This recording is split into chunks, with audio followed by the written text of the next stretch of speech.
한정적인 기간 내에 반드시 요때까지 이만큼 갑니다라는 얘기를 할 수는 없잖아요. 네. 주식의 가격은 어쨌든 수급이 많이 좌지우지를 하는데 네. 저희가 그거를 담보할 수는 없는 부분이지만 그리고 이제 조선 또한 반도체 쏠림 효과에서 있어서는 이거를 팔아서 절로 가고 싶은 그 그렇죠. 매우 뉴스는 돈이다. 안녕하세요. 돈이 되는 뉴스 류돈 류순열입니다. 주식시장이 우울합니다. 그 중에서도 조선업 슈퍼사이클이라는데 주가가 지금 많이 빠져 있죠. 그래서 오랜만에 모셨습니다. 내가 조선의 국모다. 엄경화 신영증권 연구위원님 어서 오십시오. 안녕하세요. 네, 오랜만에 또 나오셨습니다. 오랜만에 왔네요. 너무 자주 오는 것 같아요. 그런가요? 한 몇 달 된 것 같은데 느낌은? 그래도 그 얇은 옷 입을 때 뵌 것 같은데요. 네. 아니 요즘 보니까 다른 동영상도 많이 나오시고 해가지고 여전히 이제 조선에 대해서 확신이 있는 것 같아가지고 이번 참에 야, 흔들릴 때 좀 볼 찬스다 이런 생각을 한 거잖아요. 예. 예. 자, 조선 얘기를 해보죠. 지금 슈퍼사이클 중간쯤 왔습니까? 초입입니까? 아직 어떻습니까? 뭐 본업에 해당하는 상선은 저희는 완전 초입이라고 보고 있고요. 요즘에는 이제 신사업이 좀 많이 부각이 되고 있는 상황이에요. 뭐 최근에 막 데이터 센터 관련된 거랑 도대체 조선이랑 무슨 상관인지 모르겠지만 그런 뉴스도 나오고 있고 뭐 이제 해양방산도 이번에 어쨌든 잘못되긴 했지만 다른 쪽에서 또 여전히 그 수요가 있는 상황이기 때문에 개화 상태입니다. 그래서 본업도 그리고 신성장 동력 사업 영역도 지금 제가 봤을 땐 다 초입이다라고 보고 있습니다. 지금 금방 슬쩍 지나가면서 이제 얘기했는데 캐나다 잠수함 맞아요. 관련된 그런 얘기잖아요. 네네. 이거 탈락한 거 진짜 뭐 악재로 봐야 되는 거예요, 어때요?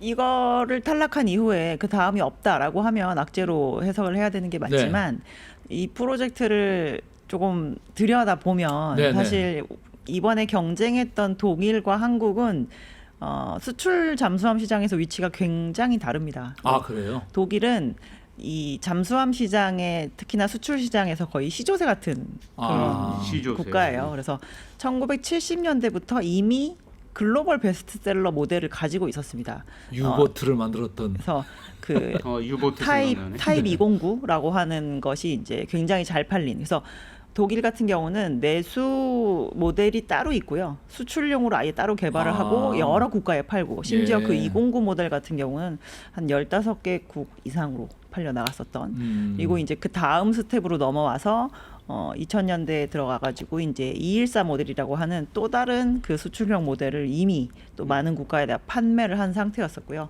이번에 다시 노르웨이랑 공동 개발한 모델을 이제 들고 나온 상태였었기 때문에 지금까지 잠수함도 한번 못 팔아본 그런 국가가 아니라는 거고요. 우리나라는 이제 수출로는 거의 이제 특히나 이번에 나토 가입국이기도 했고 G7 안에 들어있는 국가였었다 보니까 여기에 진출을 만약에 처음부터 바로 하게 된다라고 하면 거의 잭팟이죠. 그래서 말이 안 되는. 이제 그리고 우리나라가 지금 들고 나간 이 모델이 저희가 장보고 3라고 얘기를 하잖아요. 네. 근데 장보고는 1, 2, 3가 있고 장보고 1 모델의 1번 함은 이번에 저희가 경쟁을 했던 그 독일의 TKMS가 만든 잠수함입니다. 그래서 저희가 2번에 걸쳐서 그 로열티를 굉장히 많이 지불을 하면서 독일 잠수함을 만들어 오다가 우리 걸로 처음 개발한 걸 들고 나갔으니까 예전에 기술 이전해진 국가가 어느새 커져가지고 네. 이번엔 경쟁 국가로 등장을 한 그런 사례였었거든요. 그래서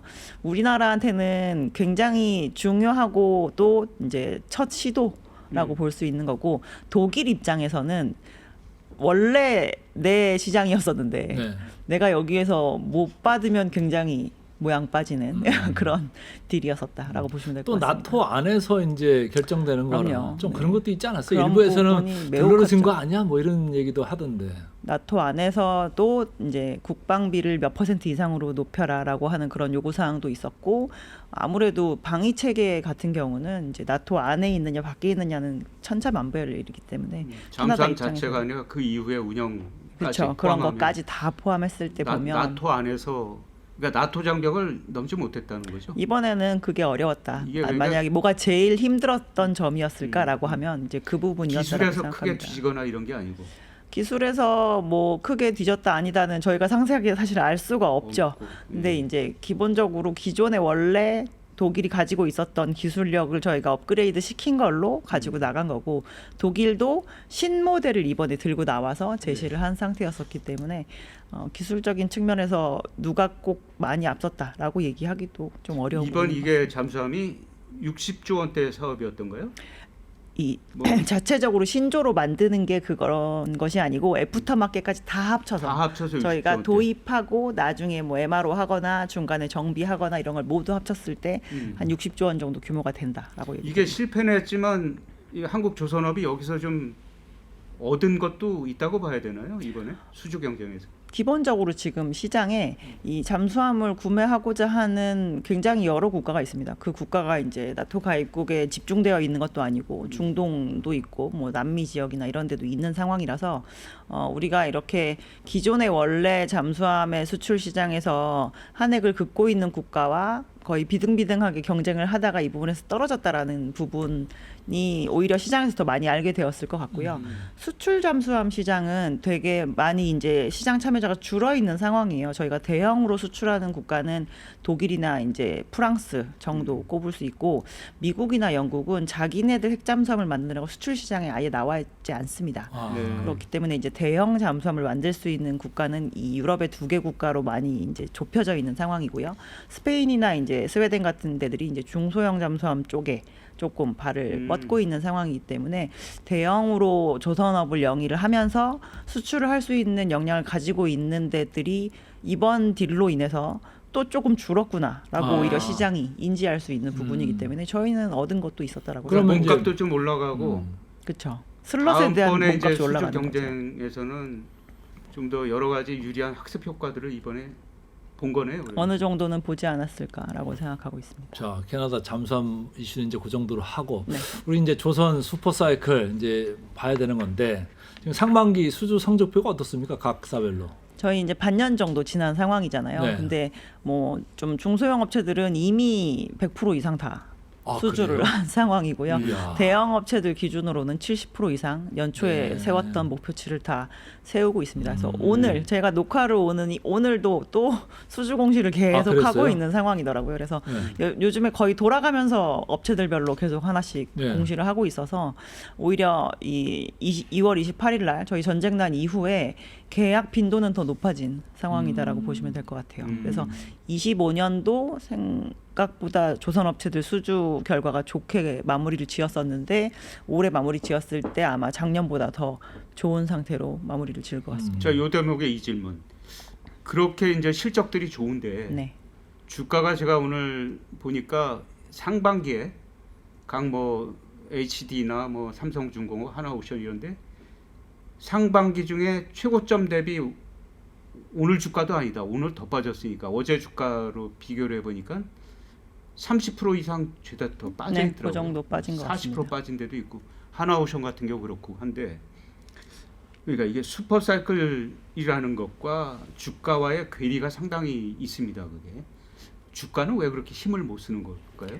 근데 저희가 그런 얘기 드리거든요. 한정적인 기간 내에 반드시 이때까지 이만큼 갑니다라는 얘기를 할 수는 없잖아요. 네. 주식의 가격은 어쨌든 수급이 많이 좌지우지를 하는데 저희가 그거를 담보할 수는 없는 부분이지만 그리고 이제 조선 또한 반도체 쏠림 효과에서 있어서는 이거를 팔아서 절로 가고 싶은 그 그렇죠. 매우 많이 합당한 수준의 섹터에 해당이 됐었기 때문에, 왜냐하면 저희가 25년 상반기까지 이 지수 상승에 기여한 바가 굉장히 큰 섹터이기도 합니다. 그렇죠. 그래서 그리고 작년에는 저희가 계속 들었지만 결국에는 거기서 나온 게 뭐지라고 싶었던 마스가도 있었는데 등장은 했으나 아직까지 시장에 마스가로 인해서 조선업체들이 뭐를 그래서 계약을 했고 어떠한 결과가 있었는지를 모르겠는 그 부분에 대한 거를 다시 이제 좀 토해내는 그런 과정도 있었다라고 저희는 보고 있고요. 지금 중요한 얘기를 한 것 같아요. 지금 삼성전자, 하이닉스가 수익률이 좋으니까 네. 돈들이 슬금슬금 빠져가지고 글로 가고 있는 거고, 그렇죠.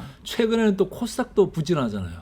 돈들이 다 가서 레버리지 ETF에 가서 막 투기하기 시작하니까 이제 네네. 빠져나가서 조선업도 이제 그 일환으로 조금 많이 밀린 것 같은데, 아까 이제 수주 이야기들 하다가 이제 잠시 딴 데로 갔습니다만은 26년 이 수주 시장 이 좋아지는 이유가 뭐예요?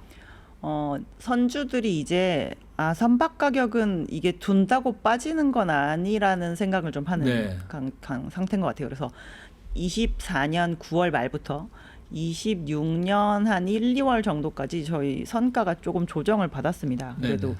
그 전에 만 4년 동안 쉬지 않고 올라왔던 게 있어서 그런지 피로감을 좀 토하면서 그 부분에서 주가가 그 선가가 조금 조정을 받았는데 과거에도 생각해 보면 2006년 하반기가 좀 그랬었거든요. 저희 실제로 2007년에 폭발적으로 선가도 상승하고 발주도 많이 나오기 이전에 저희가 조금 조정을 받는 부분이 있었는데 그럴 때는 선주들이 좀 관망하죠. 내가 사실 실컷 발주했고 네.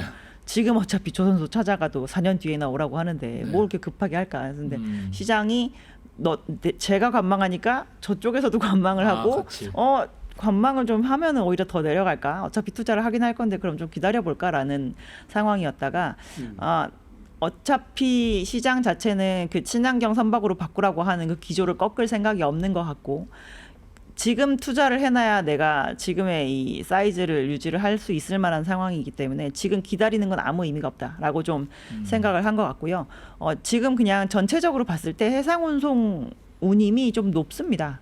그래서 과거보다 저희 선가 좀 올라간 게 부담스럽지 않을 만큼 네. 해상운송을 함으로 인해서 저희가 받는 보상 레벨이 좀 높아진 상태거든요. 그래서 발주를 이제 너도 나도 하기 시작을 한 상황인데 그러다 보니까 요즘에 이제 거래량이 늘면서 가격 지표까지 같이 따라 올라가고 있는 상황이라 가격이 이렇게 전격적으로 오르기 시작하는 걸 보니까 차라리 그럼 발주 속도를 조금 높여야 되나라고 공감대가 어느 정도 형성이 된 것 같고요. 그래서 요즘에는 이게 28년 슬롯이 거의 이제 마감되는 분위기거든요. 그래서 요즘에 보면 해상운송 쪽이 그렇게 막 주목할 만한 부분이 없는 선가까지도 오릅니다. 왜냐하면 내가 지금 어찌 되었건 작게 발주를 해도 이 시기에 대한 마감이 된 상태니까 네. 비싸게 부르지 않으면 만들어주지 않겠구나라고 예상이 돼서 이제 조선업체들은 조금 맘 놓고 부르는 편이고 그거를 선주들은 좀 받아들이고 있는 상황입니다. 얼마나 오른 겁니까? 최근 들어서는 이제 그 신조선가는 뭐 한 주간 단위로 뭐 50만 불, 100만 불씩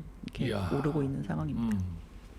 그럼 앞으로는 뭐 수주 뭐 양이 중요한 거예요, 가격이 중요한 거예요, 둘 다 중요한 겁니까? 어떻습니까? 양은 수주 잔고가 줄어들지 않을 만큼을 유지하는 게 가장 중요하고요. 네.